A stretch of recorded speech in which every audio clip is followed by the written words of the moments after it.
భగవద్గీత మొత్తం సారాంశం అంతా ఈ శ్లోకంలోనే ఉంది అని అనిపించేట్టు శ్రీకృష్ణ పరమాత్మ అర్జునుడికి బోధించిన 574 శ్లోకాలు ఇలాగే ఉంటాయి మిత్రులారా.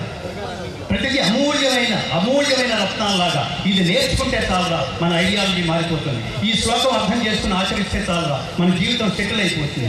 ఈ శ్లోకం ఆలోచించి అర్థం చేసుకుని ఆచరిస్తే చాలురా మన వెనక వచ్చే తరాల వాళ్ళకు కూడా మనం స్ఫూర్తిగా నిలబడతాం. జీవితం అంటే అదే కదా.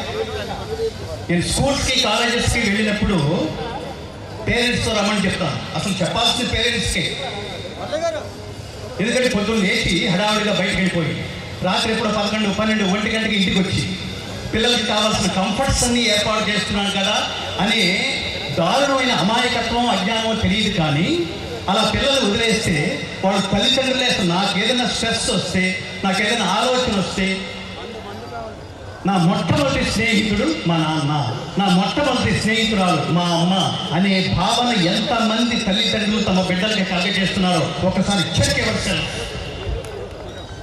అప్పుడు ఏమవుతాడంటే ఈ మాట మా నాన్నకి చెప్పను, ఎందుకంటే ఎప్పుడో పోతాడు ఎప్పుడో వస్తాడు, నాన్నతో నాకు అంత రిలేషన్ లేదు.